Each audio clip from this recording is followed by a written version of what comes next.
Hi, everybody. It is Wednesday. I'm Sophie, and it's time for story time.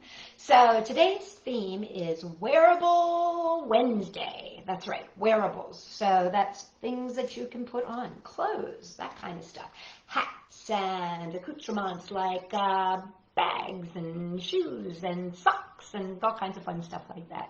So let's get started, shall we? I have a fabulous story for you today from Where the Sidewalk Ends, good old Shel Silverstein. And this little poem is called Tight Hat. I tried to tip my hat to Miss McGaffey. I never should have put it on so tight, 'cause it wouldn't come off my head, and my neck got stretched instead. That's what you get for trying to be polite. Ooh, that's a little bit of a problem. I don't have that problem with hats because I have a tiny little head, and every hat that I wear falls down over my eyes. Although, I can wear baby hats. Yes, I can. I swear. It's true. All right, well, let's get our day started. I would love to say hello, so if you want to join me, how about you wave hello? Here we go. Hello, how are you? Oh, hello. How are you? Oh, hello. How are you? I'm just fine today. I'm glad to see you here today. I'm glad to see you here today. I'm glad to see you here today. I'm so glad to see you. Okay, so let's see. Since today is all about clothes, let's reach down, touch our toes like we're tying our shoes or putting Velcro on our shoes. Reach right down and touch your toes, and reach right down and touch your toes, and reach right down and touch your toes. I'm so glad to see you. Okay, how about if we hop up and down? Have you ever had to put on like a tight pair of pants and you have to wiggle into them? Let's wiggle into those pants, shall we? Wiggle, wiggle, wiggle into your pants, and wiggle, wiggle, wiggle into your pants, and wiggle, wiggle, wiggle into your pants. I'm so glad to see you. And now we're going to get that hop up and down part, because you wiggle, wiggle, wiggle, and then you have to hop up and down and make the button go shut. So here we go. Let's, ready? Hop, hop, hop, up and down and hop, hop, hop, up and down and hop, hop, hop, up and down. I'm so glad to see you. And how about when you put on a shirt, what do you have to do? You have to put your arms over your head, right? So let's put our arms up way high. Reach up towards the sky. Reach, reach, reach up to the sky, and reach, reach, reach up to the sky. Reach, reach, reach up to the sky. I'm so glad to see you. Awesome. Okay, let's make some funny faces. Make a funny face, that's funny up the run along like that warrior again. I'm so glad to see you. Okay, guys, let's wave hello, shall we? Hello, how are you? Oh, hello. How are you? Oh, hello. How are you? I'm just fine today. Hello, everybody. I wonder if you're in your PJs still, or maybe you're watching this and it's the middle of the day and you're all dressed up and ready for your day. But whatever you are dressed in today, today is Wearable Wednesday. So let's talk about clothes, shall we? I want to start with an amazing book. Oh, I love this book so much. It's called The Magic Hat Shop. And now one of the things about this is I'm going to go back and forth with this between side and up and down because the pictures on here are so amazing. And I want you to see them, and they do best when they're long ways. So I'm going to read, and then I'm going to make it go sideways. So this is The Magic Hat Shop, and it is by Sonja Wimmer. And look at this. Just look at this fabulous picture here. Look how great that is. You see him? Isn't he great? He's wearing a hat. I love it. Okay, so let me start by showing you the picture. Look at all those hats. Can you see all those hats?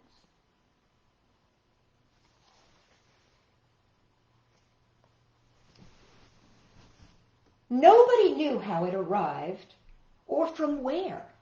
But one morning, a little hat shop just appeared there, right in the middle of the town square.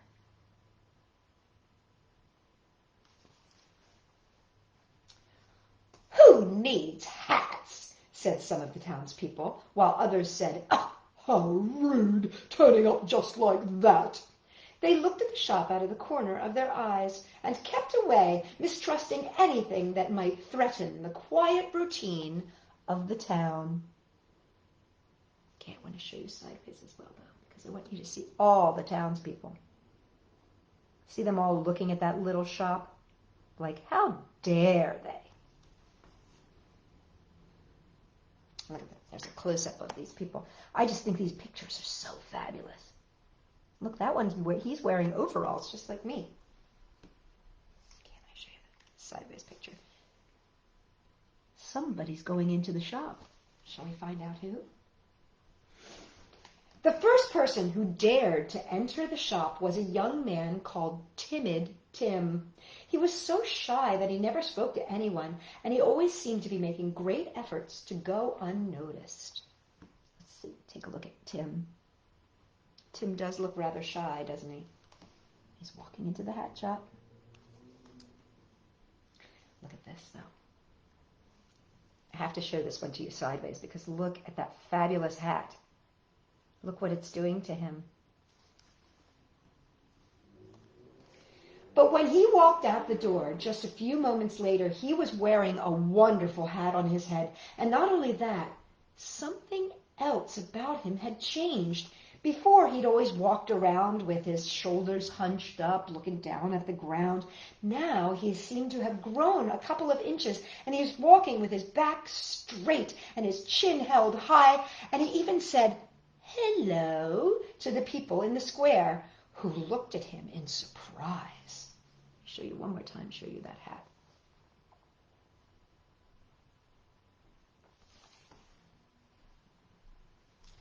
Little by little, the townspeople plucked up the courage to enter the little store. At first, it was just out of curiosity, making sure that nobody else was watching. But when they came out, they were all wearing new hats. And they seemed to have been changed in some wonderful way. People started to whisper that the hats were magic, because they brought out the most surprising features in the people who wore them and made all of their problems vanish into thin air.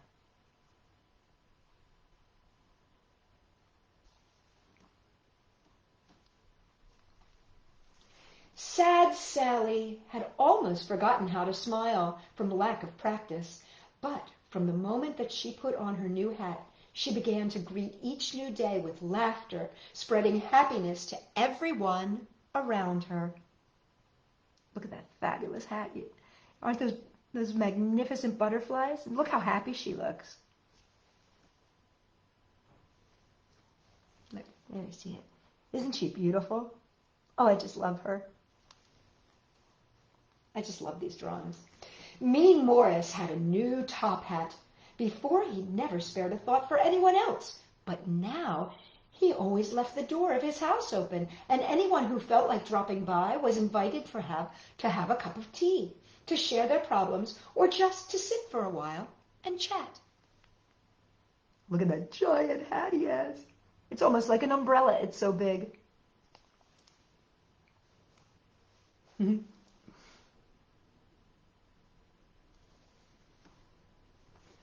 People said that the hatter never said a single word, but he knew how to listen carefully to his customers until he found the hat that was just right for them. Look, he's putting a tiny little hat on that bird. I like his glasses. The mayor, who thought he was the grandest of all the town's inhabitants by far, called himself the Great Gazinski.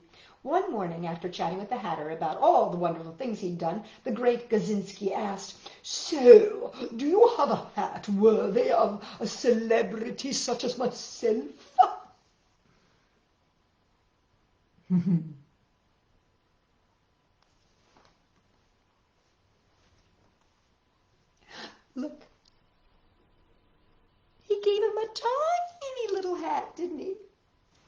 The hatter, who had been listening carefully, just like he did with all of his customers, winked and nodded his head. Shortly afterwards, the great Gazinski strode out of the store with a huge smile on his face. Suddenly, he didn't feel quite as grand as he used to. He felt different and very happy with his new hat. Look at that little hat. I just love that tiny little hat on his head. Life in the town had certainly changed since the silent, mysterious hatter had arrived with his magic store. The townspeople didn't want to take off their hats. They wore them in the streets, at home, when they ate, and when they kissed. They didn't take them off when they went to bed or when they had a shower. Look at this magical hat here in the bottom. Isn't that fabulous? Here, let's look at the rest of the hats. Look at all the townspeople. They all have special hats. Even the cat has a hat. See the cat in the hat?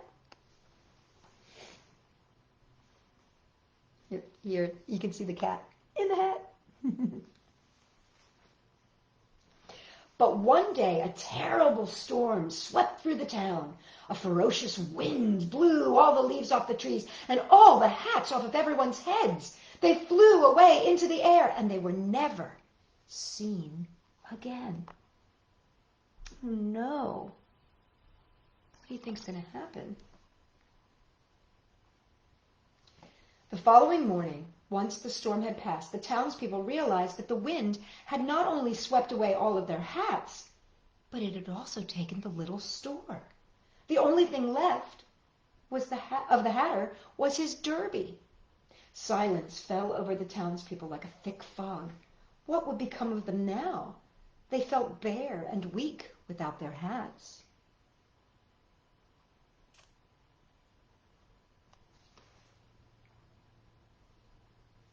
Look, everybody looks so sad, don't you think? I don't want to be shy ever again, said Tim, all of a sudden. We don't need a magic hat to become the people we really want to be. Oh, you are so brave. You're so much better mayor than me, said the great Gazinski in a soft voice. Mean Morris added, And if we help each other, I'm sure we can do it.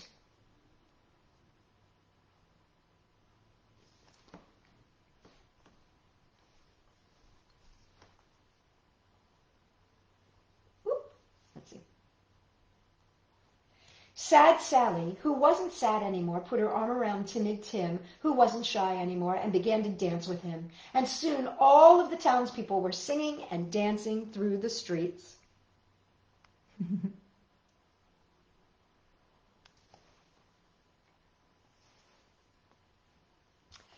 As to the hatter, nobody ever heard from him again.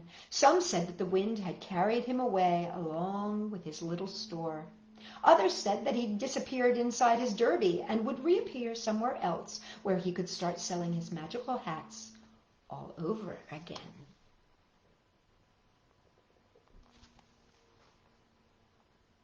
And that is the end of The Magic Hat Shop by Sonja Wimmer. Isn't that fabulous? I just think that is an amazing story. And if you want to find it, you can find it on Epic, or you can also look in the book links and you'll be able to buy it for yourself. I just think it's a beautiful book, the pictures and the story and everything. Oh, this next song that I'm going to do for you is a tricky song. And I must admit that I get a little nervous when I sing this one because I'm not always sure I'm going to sing it all correctly. It's a song where we leave off words, and I did this a long, long time ago when I first started doing Storytime, so you might remember if you've been watching for a long time. It's called My Hat, It Has Three Corners, but I thought it was the perfect song. Okay, here we go. It goes like this, and you can help me. My hat, it has three corners. Three corners has my hat. And had it not three corners, it would not be my hat. Okay, now what I'm going to do is I'm going to leave off words, but still do the motions, like this. Hat, it has three corners has hat. And had it not 3 corners, it would not be hat. It has 3 corners, 3 corners has. And had it not 3 corners, it would not be. It has corners, corners has. And had it not, it would not be. Okay, now here we go. It has, and had it not, it would not be. My hat, it has 3 corners, 3 corners has my hat. And had it not 3 corners, it would not be my hat. There you go. Okay, let me share a story with you. This is called The Smartest Giant in Town. And I have to give a big, big thank you to my dear friends Gabriella and Lillian and Rosanna, because they have lent this book to me from their personal library. So I'm very, very excited to read The Smartest Giant in Town by Julia Donaldson and Alex Scheffler. The Smartest Giant in Town. And the interesting thing about this is that the smartest does not mean brain smart, like, oh, I'm super, super smart. It actually means very dapper, meaning dressed up really well. The Smartest Giant in Town, written by Julia Donaldson, with illustrations by Alex Scheffler. And there's the biggest giant, the smartest giant in town. Doesn't look very smartly dressed yet, but you will see. George was a giant, the scruffiest giant in town. He always wore the same pair of old brown sandals and the same old patched-up gown. Oh, I wish I wasn't the scruffiest giant in town, he said sadly. It certainly looks like there's a lot of tall people in this town. But one day, George noticed a new shop. It was full of smart clothes. So he bought a smart shirt, a smart pair of trousers, a smart belt, a smart stripy tie, some smart socks with diamonds up the sides, and a pair of smart, shiny shoes. Oh, now I am the smartest giant in town, he said proudly. There he is looking in at the shop, and here's all of the smart clothes he bought. Aren't those smart? George left his old clothes behind in the shop.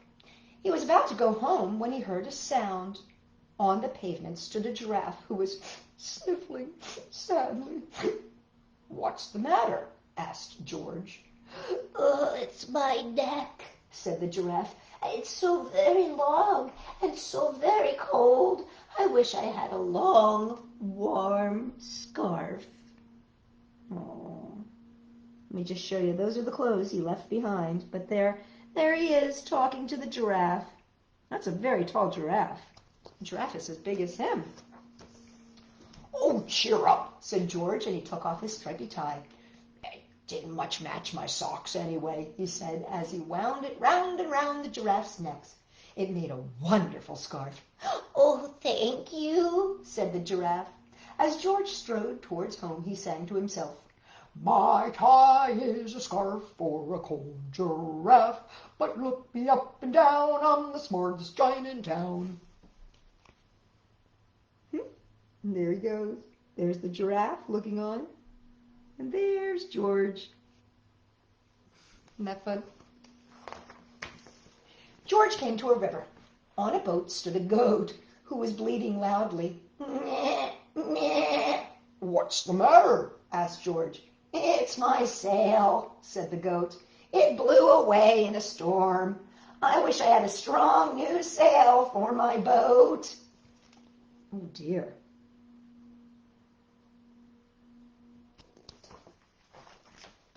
Cheer up, said George, and he took off his new white shirt.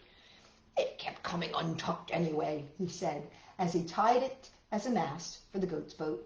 It made a magnificent sail. Oh, thank you, said the goat. George strode away, singing to himself, My tie is a scarf for a cold giraffe. My shirt's on a boat as a sail for a goat. But look me up and down, I'm the smartest giant in town.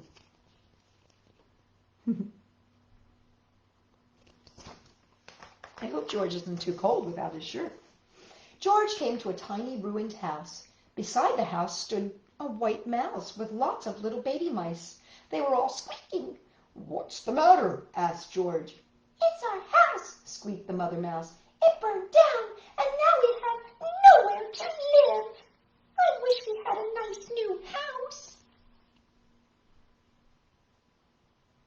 Poor little mice.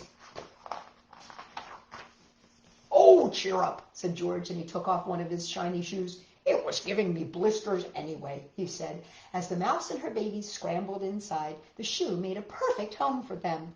"Oh, thank you," they squeaked. George had to hop along the road now, but he didn't mind. As he hopped, he sang a song to himself. "My tie is a scarf for a cold giraffe. My shirt is a boat. My shirt's on a boat as a sail for a goat. My shoe is a house for a little white mouse. But look me up and down, I'm the smartest giant in town."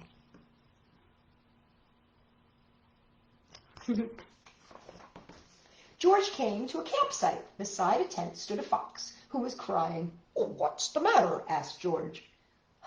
"It's my sleeping bag," said the fox. "I dropped it in a puddle. I wish I had a warm, dry sleeping bag." You think George is going to give him something? I have a feeling. "Cheer up," said George, and he took off one of his socks with the diamonds on the side. "It was tickling my toes anyway," he said. As the fox snuggled into it, it made a very fine sleeping bag. "Oh, thank you," said the fox. George hopped on, singing to himself. "My tie is a scarf for a cold giraffe. My shirt's on a boat as a sail for a goat. My shoe is a house for a white little mouse. One of my socks is a bed for a fox. But look me up and down, I'm the smartest giant in town."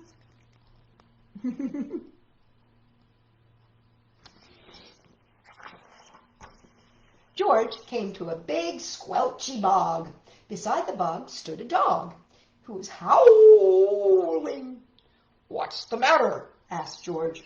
"Oh, rough, it's the bog," said the dog. "I need to get across, but I keep getting stuck in the mud. I wish there was a safe, dry path." Oh, the poor doggy. I wonder if his name is Pax. "Cheer up," said George, and he took off his smart new belt. "It was squashing my tummy anyway," he said, and he laid it over the bog, and it made an excellent path.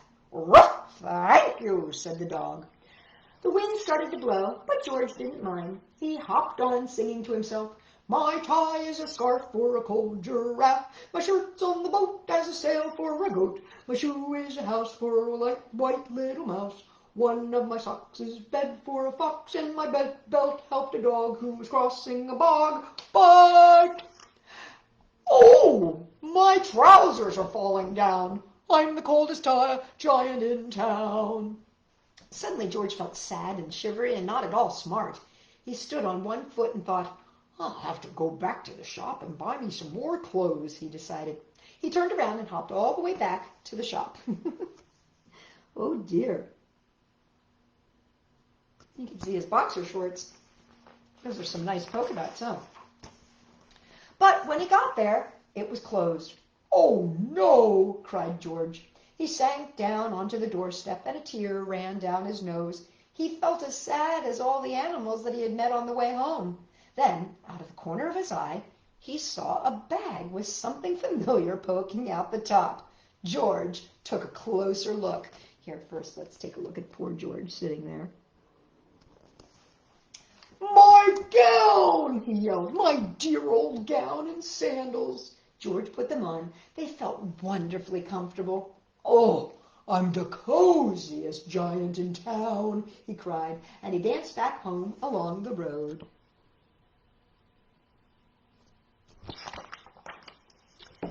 outside his front door stood all the animals that he had helped. They were carrying an enormous present.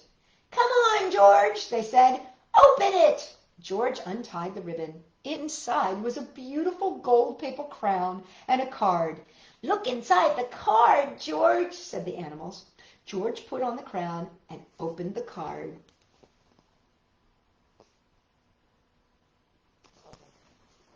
Inside it said, "You tied a scarf for a cold giraffe, your shirt on a boat as a sail for a goat, your shoe is a house for a little white mouse, one of your socks is a bed for a fox, your belt helped a dog who was crossing the bog, so here is a crown to go with your sandals and gown of the kindest giant in town."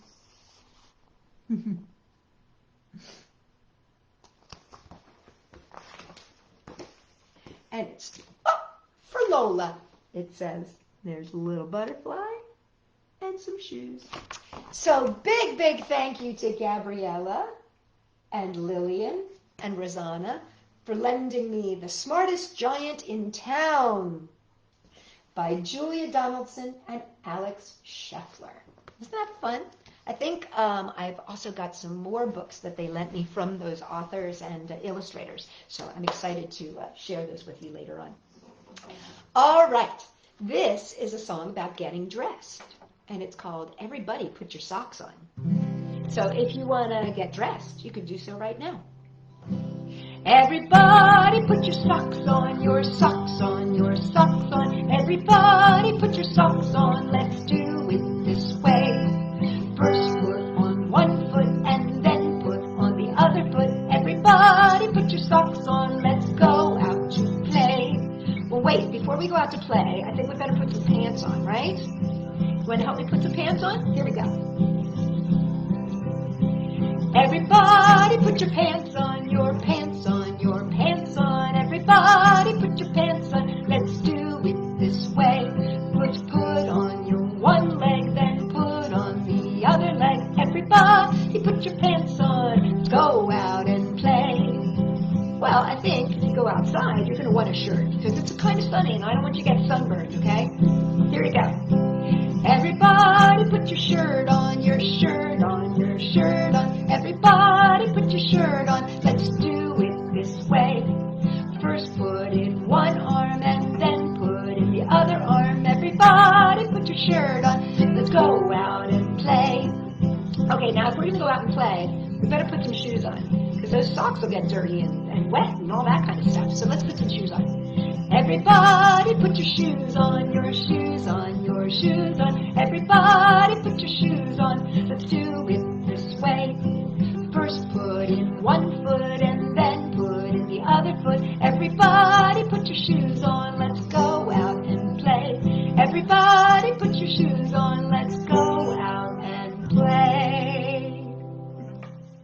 I hope you're ready for the day now. You got your clothes on. All right, unless you want to go outside in your pajamas. You can go in your pajamas if you want to.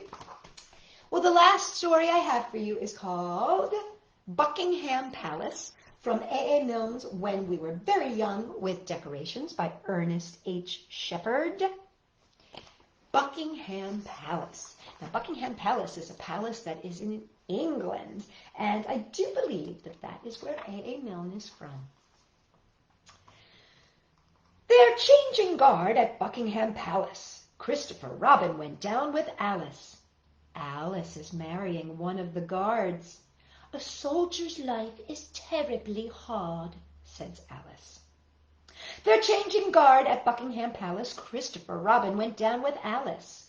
We saw a guard in a sentry box. One of the sergeants looks after all their socks, says Alice.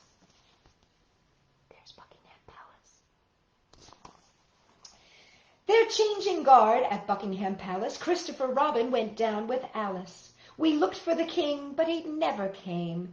Well, God take care of him all the same, says Alice. They're changing guard at Buckingham Palace. Christopher Robin went down with Alice. They've great big parties inside the grounds. I wouldn't be king for £1,000, says Alice. They're changing guard at Buckingham Palace. Christopher Robin went down with Alice. A face looked out, but it wasn't the king's. He's much too busy assigning things, says Alice. They're changing guard at Buckingham Palace. Christopher Robin went down with Alice. Do you think the king knows all about me? Sure to, dear, but it's time for tea, says Alice. And there they are at Buckingham Palace. Well, everybody, it's time to end story time for today, but I'll be back on Friday with lots more stories. So let's say goodbye. Goodbye, Ollie. Goodbye, Shelby. Goodbye, Allie. I'll see you all next time. Goodbye, Delilah. Goodbye, JC. Goodbye, Eli. I'll see you all next time. Goodbye, Maya. Goodbye, Charlotte. Goodbye, Isabella. I'll see you all next time. Goodbye, Lillian. Goodbye, Gabriella. Goodbye, Madeline. I'll see you all next time. Goodbye, Suzanne. Goodbye, Alexis. Goodbye, Francine. I'll see you all next time. Well, everybody, I'll see you on Friday with some more fabulous books from my friends Lillian and Gabriella. Everybody, let's give ourselves a high five. And here's one from you, from me. And if you would like a hug, take one hand, put it on your shoulder. Take the other hand, put it on the other shoulder, and squeeze really, really, really, really tight. There you go. I will see you on Friday, everybody.